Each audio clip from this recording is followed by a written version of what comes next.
When you think of legendary Ford big blocks, your mind probably goes straight to the 427 side oiler, the thunderous 428 Cobra Jet, or maybe the mighty 429 Boss. But there's one massive Ford V8 that's been hiding in the shadows of automotive history for over 60 years.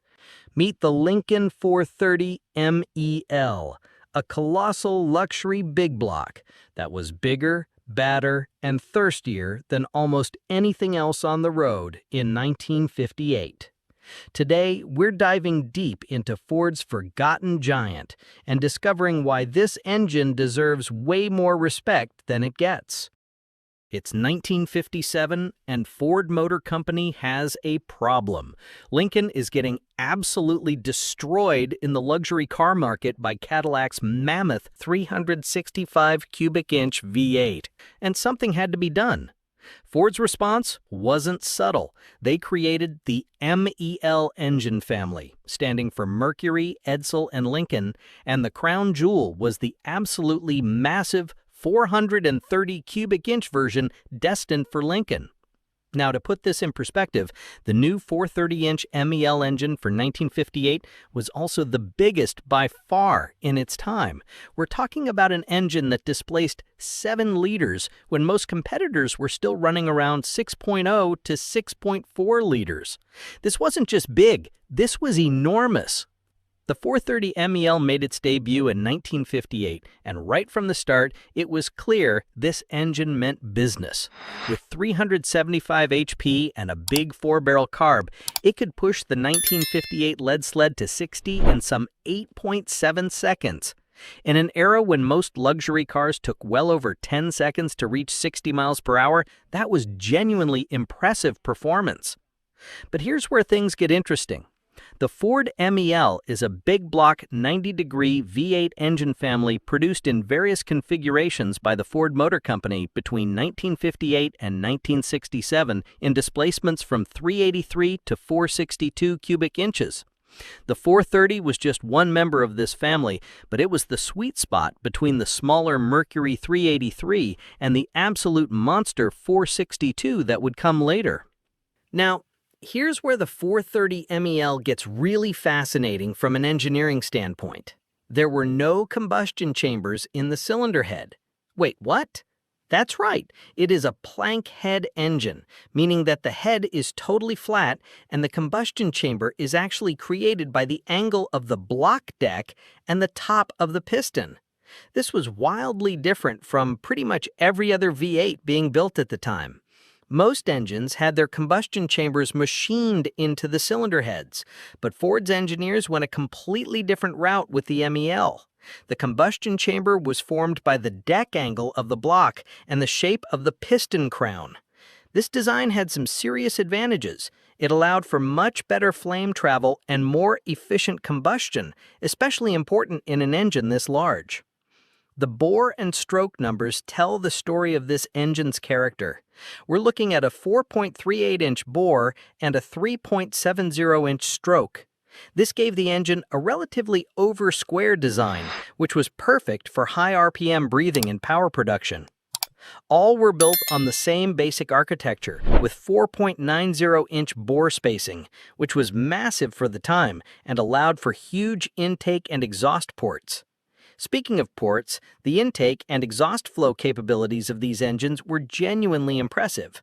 The heads featured large, well-designed ports that could move serious air, and when you combine that with the flat-head combustion chamber design, you get an engine that could breathe like nothing else in its class.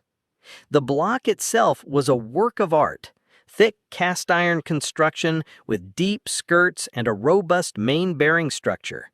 This wasn't some lightweight economy engine. This was built to last and handle serious power. The crankshaft was forged steel, the connecting rods were heavy-duty pieces, and everything about this engine screamed premium construction. But perhaps the most interesting aspect was the cylinder head design. Because the combustion chamber was in the block rather than the head, Ford could make the heads much simpler to manufacture while still achieving excellent flow characteristics. The valves were arranged in a wedge pattern, and the intake ports were absolutely massive, perfect for feeding this hungry beast. When the 430 MEL first hit the scene in 1958, it was available in multiple power levels, and every single one of them was impressive. The base version made 315 horsepower, which was already more than most engines of the time. But if you wanted more, and let's be honest, who didn't, you could step up to the 375 horsepower version.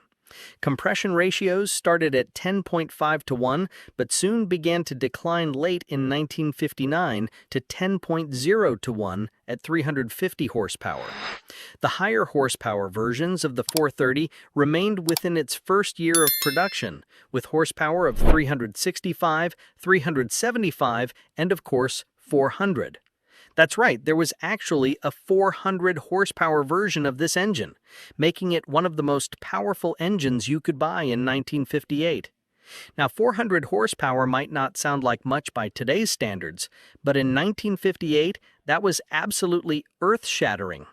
To put this in perspective, the legendary 1957 Chevy 283 fuel-injected engine, considered one of the hot rod heroes of all time, made 283 horsepower.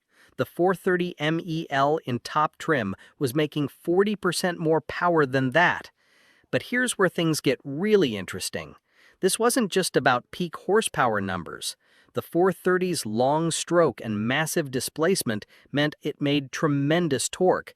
We're talking about torque figures in the 400 to 450 pound-feet range, depending on the specific configuration. That's the kind of grunt that could move a 5,000-pound Lincoln with surprising authority. The engine's breathing was helped by some serious carburetor setups. Only one year a Holley carburetor was used in 1958, though most years saw Carter AFB 4-barrels. These were big carburetors. We're talking about 650 to 700 CFM units that could feed this beast properly.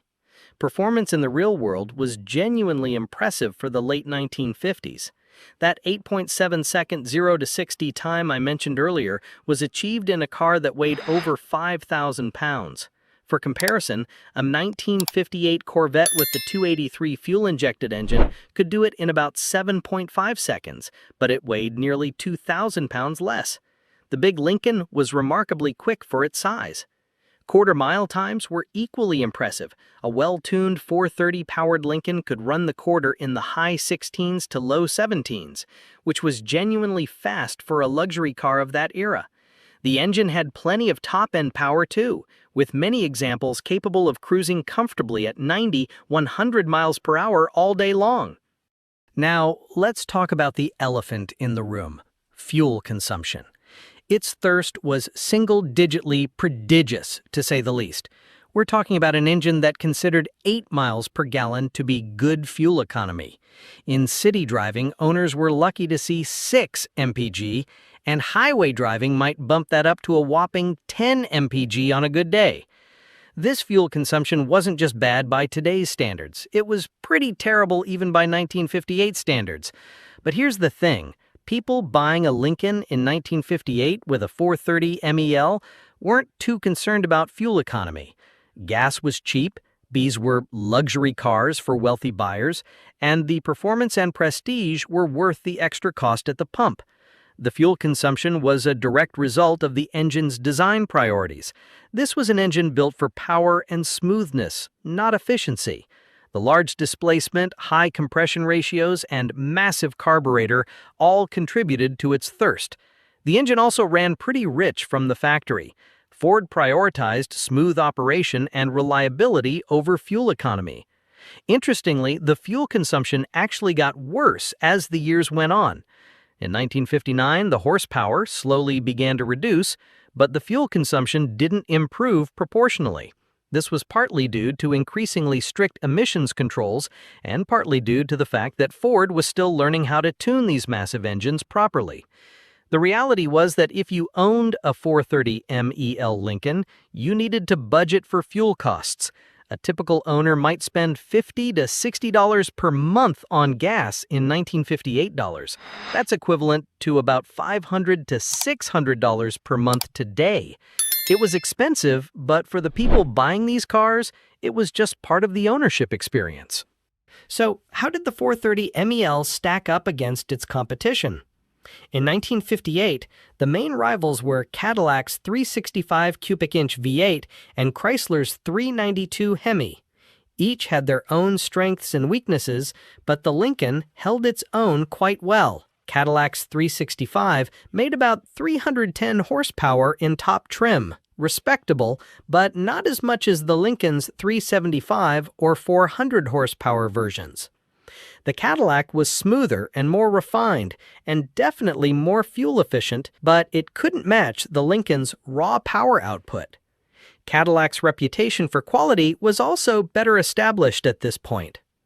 Chrysler's 392 Hemi was a different animal entirely. This engine made similar power to the Lincoln, but did it with better efficiency and more advanced engineering. The Hemi head design was superior to the Lincoln's flathead setup in many ways, and the 392 had a reputation for being more reliable. However, it was also significantly more expensive to manufacture and repair. But here's where the 430 MEL really shined. It was the torque king. While the Hemi made its power at higher RPMs and the Cadillac was more of a refined cruiser, the Lincoln made massive torque down low. This made it perfect for moving heavy luxury cars effortlessly, and it gave the Lincoln a unique character that was all its own. In terms of actual performance, road tests from the era showed that the Lincoln could hang with or beat most of its competitors in straight-line acceleration. The combination of high power and tremendous torque made it a formidable performer, especially considering the weight of the cars it was powering. One area where the Lincoln fell short was in longevity and reliability. While the engine itself was robust, the complex carburetor setups and high-performance nature meant more maintenance was required compared to the more conservative Cadillac engines. The Chrysler Hemi was probably the most durable of the three, but it was also the most expensive to maintain. The 430 wasn't alone in the MEL family. It had some interesting siblings that deserve mention. Between 1958 and 1968, the MEL V8 was produced in 4 displacements: 383, 410, 430, and 462 cubic inches. The 383 was the Mercury version, featuring a 3.3-inch stroke, different crank compared to the 430. This smaller displacement version was still a substantial engine by the standards of the time, making around 280 to 300 horsepower depending on the year and application. It was essentially a D-stroked 430, sharing the same basic architecture but with different internal components. The 410 was even more exclusive, 1958 Edsel only, 4.2-inch bore, different pistons. This engine was unique to the ill-fated Edsel brand and represents one of the rarest MEL engines ever produced. With Edsel's quick demise, very few of these engines survived, making them incredibly rare today. At the other end of the spectrum was the mighty 462. Bore and stroke were entirely different at 4.38 and 3.83 inches, and the 462 MEL engine produced 340 horsepower and as much as 485 pound-feet of torque. This was the ultimate MEL engine, an absolute monster that made the 430 look tame by comparison. The 462's torque output was simply staggering for the time. 485 pound-feet was more than most modern engines produce, and in the late 1950s and early 1960s, it was virtually unheard of. This engine was reserved for the largest, most expensive Lincolns and represented the absolute pinnacle of American luxury car performance. What's interesting is how all these engines shared the same basic architecture, shared a bell housing pattern with FE engines and Y blocks between 58 and 60, which meant they could interchange transmissions with Ford's other V8 families during those years. This made the MEL engines surprisingly versatile for hot rodders and racers who discovered their potential. The MEL family also had some interesting technical variations. The best performance heads for the MEL are the 462 heads. Apparently, the older heads with bigger ports do not flow nearly as well. This means that for maximum performance, enthusiasts today often seek out the later 462-cylinder heads to swap onto their 430 engines. While the 430 MEL was primarily designed as a luxury car engine, it didn't take long for hot rodders and racers to discover its potential. The combination of massive displacement, robust construction, and good power potential made it attractive to those looking for something different from the usual small-block Chevy or Ford FE route. In drag racing circles, the 430 MEL developed a small but devoted following. The engine's massive torque output made it excellent for bracket racing, where consistency was more important than ultimate power.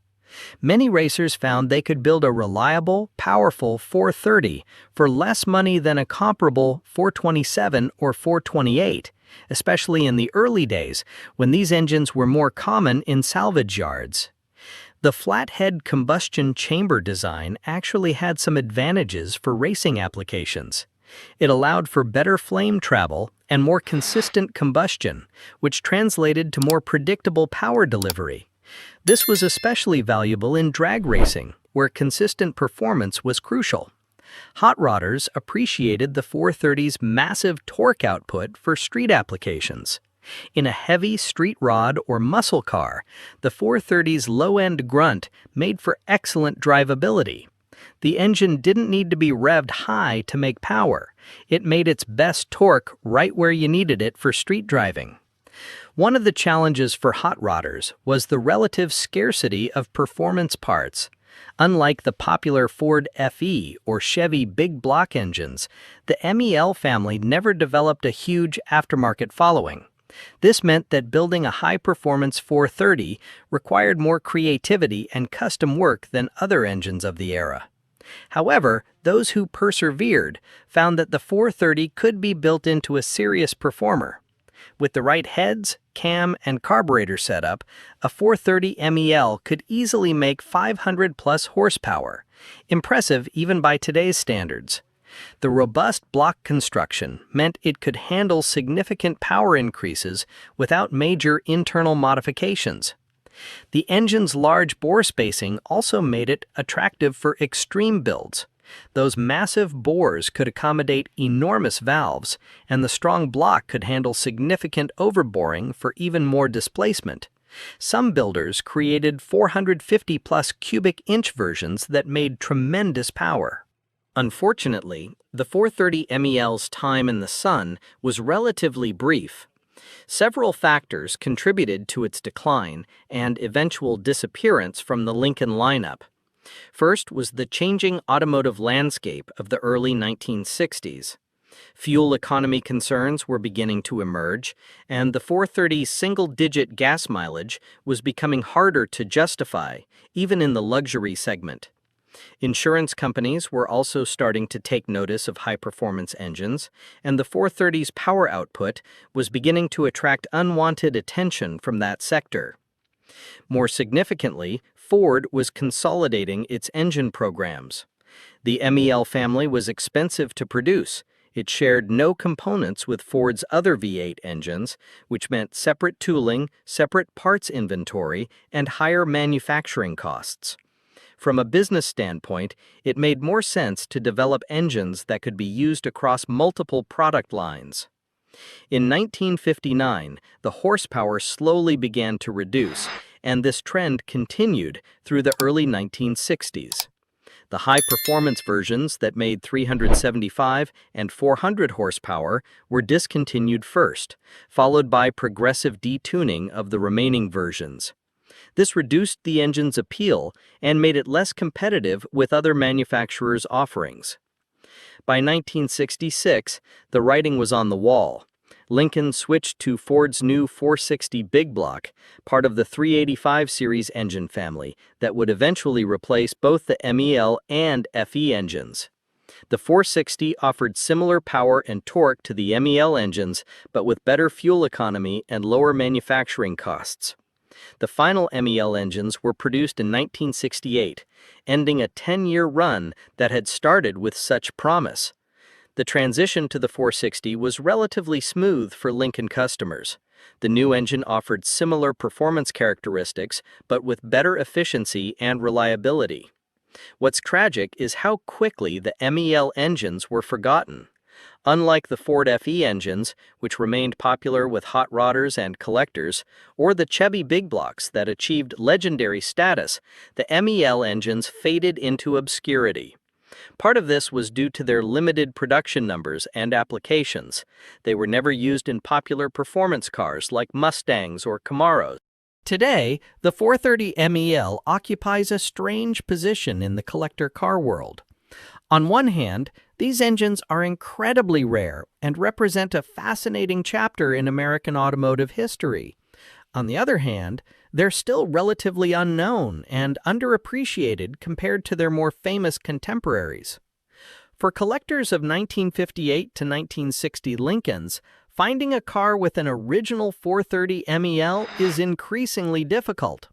Many of these engines were swapped out over the years for more common Ford FE engines, and others were simply scrapped when their host vehicles reached the end of their useful life. A genuine, numbers-matching Lincoln with its original 430 is becoming quite valuable. Complete engines are still available from specialty rebuilders, but they command premium prices due to their rarity and the specialized knowledge required to rebuild them properly. A quality rebuild of a 430 MEL can easily cost $15,000 to $20,000 or more, making them expensive to restore correctly. The engines have also found new life in marine applications. Many of the surviving 430 and 462 MEL engines ended up powering boats, where their massive torque output and robust construction made them excellent marine engines. Some of the best preserved examples of these engines are actually found in boats rather than cars. For hot rodders today, the 430 MEL represents an interesting alternative to more common engine swaps. While parts are more expensive and harder to find, the uniqueness factor and impressive power potential make them attractive to those looking for something different. The flathead combustion chamber design and massive displacement give these engines a character that's unlike anything else from the era. Modern engine management systems have also opened up new possibilities for MEL engines. Electronic fuel injection can solve many of the fuel economy and drivability issues that plagued these engines when new, while modern ignition systems can extract even more power from their massive displacement. Values for these engines continue to climb as collectors recognize their historical significance. A good running 430 MEL can command $5,000 to $8,000, while a properly rebuilt example might bring $12,000 to $15,000 or more. Complete, running cars with original engines are becoming genuinely valuable collector items. So, why should we care about the Lincoln 430 MEL today? What makes this forgotten engine worth remembering and celebrating? First, it represents a pivotal moment in American automotive history. The late 1950s were the absolute peak of the horsepower race, and the 430 MEL was right at the forefront of that movement. It showed what American engineers could accomplish when given unlimited budgets and ambitious goals. The technical innovations in the MEL engine were genuinely significant.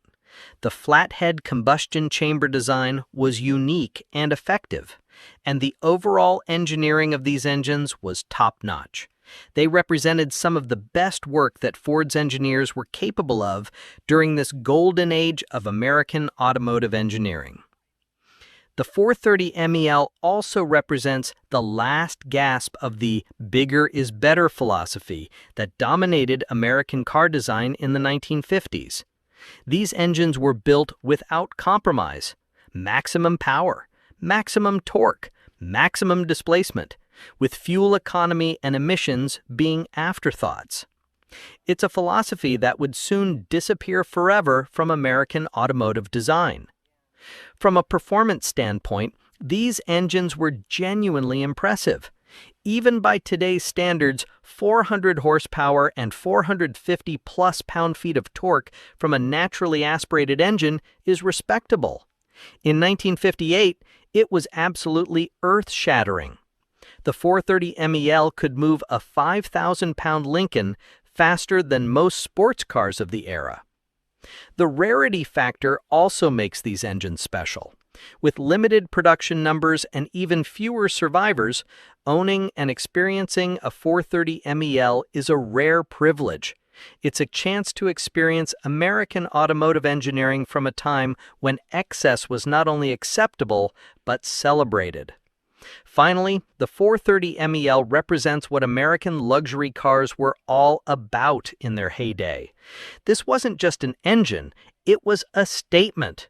It said that American engineering could create something massive, powerful, and impressive that no foreign competitor could match.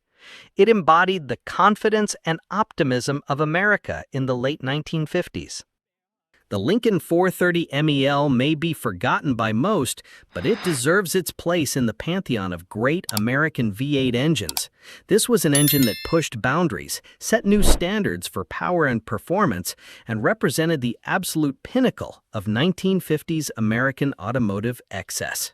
While it may have been thirsty, expensive, and ultimately short-lived, the 430 MEL accomplished something remarkable. It created a genuine American super engine that could compete with anything in the world.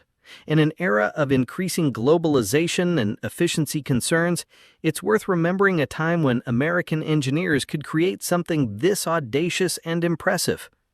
The next time someone mentions legendary Ford big blocks, don't let them forget about the 430 MEL. This forgotten luxury giant deserves to be remembered alongside the 427s, 428s, and 429s that get all the attention. It may be rare, it may be thirsty, and it may be expensive to maintain, but the Lincoln 430 MEL is undeniably one of the most impressive engines ever to roll out of Dearborn. What do you think about the 430 MEL? Have you ever experienced one of these rare engines? Drop your thoughts in the comments below, and don't forget to subscribe for more deep dives into America's forgotten automotive gems.